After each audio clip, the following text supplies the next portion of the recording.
अस्सलाम वालेकुम दोस्तों, मैं हूं अली और आज का वीलॉग उन ख़वातीन व हज़रात के लिए बहुत ज़रूरी है जो कि शादीशुदा हैं और उनके बच्चे बहुत छोटे हैं, जैसे 1 साल, 2 साल या 3 साल के बच्चे।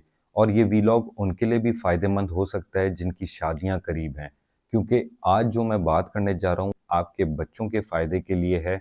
शायद आप इसको समझें, इसको सीखें और अपने बच्चों पे वो चीज़ इम्प्लीमेंट करें, क्योंकि अगर ये बात आप अपने बच्चों में इम्प्लीमेंट कर दें, उनके अंदर ये लागू कर दें, तो आप खुद देखेंगे कि इसके कितने खातिर ख़्वाह आपको फ़ायदे मिलते हैं। सबसे पहली बात ये है कि अगर आप अपने घर के अंदर उर्दू बोलते हैं, पंजाबी बोलते हैं, सिंधी बोलते हैं, सराइकी बोलते हैं, पश्तो बोलते हैं या बलोची बोलते हैं या कोई और ज़ुबान बोलते हैं, अपने बच्चों से उस ज़ुबान में बात कभी भी मत करें। क्योंकि उसकी वजह यह है कि वो बच्चे ये ज़ुबान आपके घर के लोगों से ही सीख लेंगे। बाहर माशरे से उर्दू ज़ुबान वो ऑटोमेटिकली सीख लेंगे।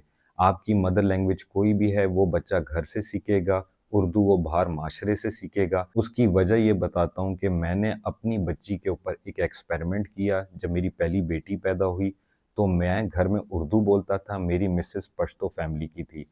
मैंने उनको ये कहा कि देखें, मेरी बेटी पश्तो तो आपकी फैमिली से सीख लेगी, उर्दू ऑटोमेटिकली माशरे से या मेरी फैमिली से सीख लेगी।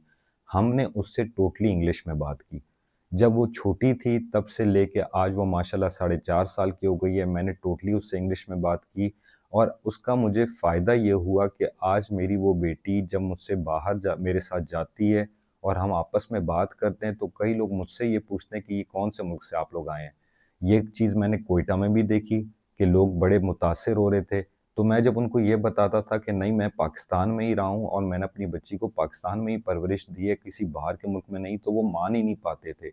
उसकी वजह ये है कि वो ये कहते थे कि जो एक्सेंट में ये बात कर रही है, यहाँ पाकिस्तान में तो इंग्लिश में इस एक्सेंट में बात नहीं की जाती। मैं अनकरीब उसकी शॉर्ट वीडियोज़ डाला करूँगा, आप वो चेक कीजिएगा, आपको पता चलेगा कि मेरा ये एक्सपेरिमेंट कितना कामयाब हुआ। आप अगर यही एक्सपेरिमेंट अपने बच्चों के साथ करें, अगर आप इंग्लिश नहीं बोल सकते हैं, कोई मसला नहीं है, आप ऑनलाइन इंग्लिश ट्यूटर रख के उस बच्चों के साथ उस ज़ुबान में बात करवाएँ ताकि वो उससे सीखें, पोएम्स उनको इंग्लिश की सुनाएँ। उसमें ये होता है, इनकी उर्दू तो देखिए माशरे से ऑलरेडी बन जाएगी। अगर आप उनको इंग्लिश में कोई चीज़ सिखाएँगे तो वो बच्चे बचपन में ही जब थोड़े से बड़े होते हैं, 5 साल तक पहुँचते हैं, तो उनकी इंग्लिश इतनी अच्छी होती है कि उनको किसी लैंग्वेज सेंटर की ज़रूरत नहीं होती। सिर्फ़ एक चीज़ की ज़रूरत होती है और वो ये होता है कि उनका एक्सेंट मज़ीद बेहतर करवाना। अब देखिए, मैंने जब ये एक्सपेरिमेंट अपनी बच्ची के साथ किया और मुझे उसके बड़े बेस्ट रिज़ल्ट्स मिले, तो अब मैंने दूसरी लैंग्वेज क्या सोची। देखें, हाफ़िज़ कुरान बनना कोई बुरी बात नहीं। मैं उसके हक़ में हूँ कि हर बच्चे को हाफ़िज़ कुरान होना चाहिए।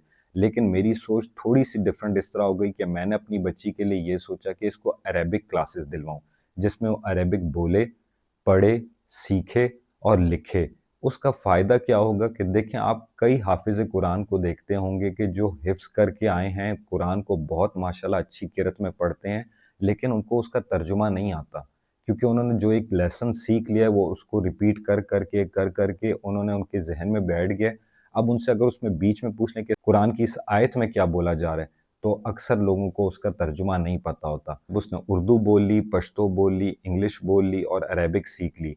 तो फिर मैं उस वक़्त ये डिसाइड करूँगा कि इस टाइम माशरे में किस लैंग्वेज की डिमांड है। क्या चाइनीज़ इसको सिखानी चाहिए, जर्मन जर्मन सिखानी चाहिए, फ्रेंच सिखानी चाहिए या कोई और ज़ुबान। 2 क्लासेस लाज़मी दिलवाएँ।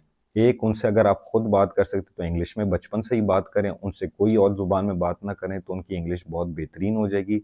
सेकंडली, दीन की तालीम देनी है तो उसको अरेबिक सिखाएँ, ना कि उसको कुरान सिखाएँ, उसको पहले अरेबिक सिखाएँ ताकि वो कुरान खुद ही पढ़ना सीख ले। वो ऐसे पढ़ेगी जैसे कि आप उर्दू पढ़ते हैं, या वो ऐसे पढ़ेगी जैसे आप इंग्लिश पढ़ते हैं, और वो आपको समझाएगी कि असल में कुरान में लिखा क्या है।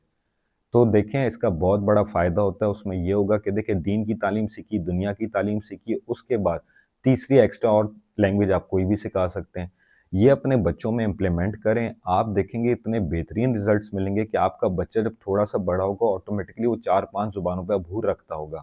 फिर उसको नौकरी मिलने में भी कोई मुश्किल नहीं, किसी भी गल्फ़ स्टेट में चला जाए तो उसको अरेबिक वैसे ही आती होगी। अगर वो यूरोप स्टेट में जाए तो उसको इंग्लिश वैसे ही आती होगी। अगर मिसाल है कि आपका बच्चे का कल को रुझान चाइना की तरफ होता है तो उसको चाइनीज़ वैसे ही आती होगी। तो जब आप मल्टीपल लैंग्वेजेज़ उसको सिखाएँगे, ऑटोमेटिकली उसके लिए कोई मुश्किल नहीं होगी। वो किसी भी मुल्क में आराम से रह सकेगा और सबसे बड़ी बात होगी, उसको 5 लैंग्वेजेज़ का अबूर आ जाएगा। تو میں امید کرتا ہوں آپ نے اس ویڈیو سے کچھ سیکھا ہوگا. پلیز اس ویڈیو کو لائک کریں، کوئی بھی رائے ہو کمنٹ میں اس کا اظہار کریں، میکسیمم شیئر کریں، اور لاسٹ پلیز اس کو سبسکرائب کریں چینل کو. آپ کا یہی تعاون میرے لیے کافی ہوگا. ملتا ہوں اگلے دلچسپ ٹاپک کے ساتھ، تب تک کے لیے اللہ حافظ.